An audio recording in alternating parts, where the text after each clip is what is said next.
Hello, this is Tony Heller from RealClimateScience.com. A few months ago, the New York Times predicted a fourth straight year of drought for California. The forecasts tend to agree.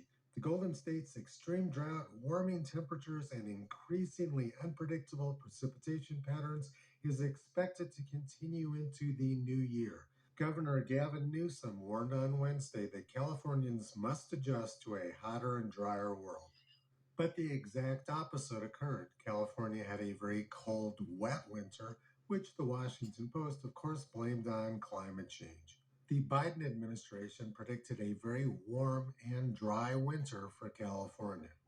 And the New York Times, which predicted a warm, dry winter for California, now says this could be the mother of all floods.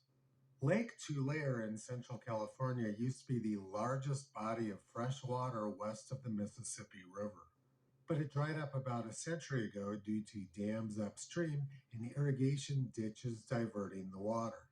A few months ago, the New York Times predicted a drought disaster for California, and now they're predicting a flood disaster. And according to them, both drought and flood are caused by the burning of fossil fuels. In 1880, Lake Tulare was receding by more than 1 mile per year. April 19, 1880, Tulare Lake Bed in Hanford, California is 5 miles from where it was 4 years ago. On the land reclaimed by the change are found the remains of a corral and cabin, and irrigating ditches can be traced running in straight lines. Wheat is now growing on the bed of the old lake. We can see that the lake has been advancing and receding for a very long time. The natural course of the lake has been strongly affected by humans diverting the water. But this didn't stop some clowns in academia from doing this study in 2016. They concluded that California is the driest it's been in 2,000 years based on Lake Tulare water levels.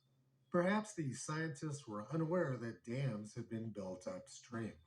California has had very severe droughts lasting more than 2 centuries in the past. Academics say that the much smaller and shorter droughts California has now are worse than the very severe and very long-lasting droughts they had prior to 700 years ago. According to the press, the drought was caused by climate change, and the end of the drought is caused by climate change as well. They say that the reappearance of the same lake that was in California 150 years ago means that the climate has changed. An honest and intelligent person might recognize the fact that the same lake from 150 years ago means the climate hasn't changed.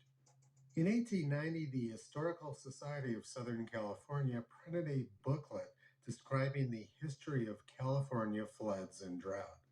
California has always been ravaged by alternating droughts and floods. To the Dons and the Padres, with their cattle on 1,000 hills and their flocks and herds spread over the plains, an abundant rainfall meant prosperity, a dry season death to their flocks, and consequent poverty. We can imagine with what anxiety they scanned the heavens for rain signs as the waning months of the rainy season passed away, leaving but a scanty supply of moisture. The weather prophet, with his portents and omens, was without honor at such times. California's worst flood occurred in January 1862 and was immediately followed by 3 years of very severe drought, which almost wiped out the cattle industry. During the drought of 1862 to 1864, 30,000 head of cattle died on one ranch alone. Modern climate prophets are no more accurate and have no more honor than they did 150 years ago. Last autumn, the New York Times said the forecasts tend to agree, and every single one of them was wrong.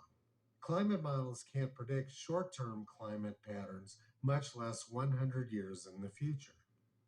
One of the psychological defects of humans is that they always believe the climate is changing. In 1906, Harvard professor Robert de Courcy Ward said that belief in climate change is due to defective memories.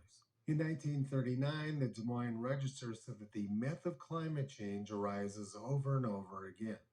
In 1963, the Chicago Tribune reported, "Climate is still the same, memories are to blame." And my favorite article from 1871 in the Brisbane Courier, "Imaginary Changes of Climate.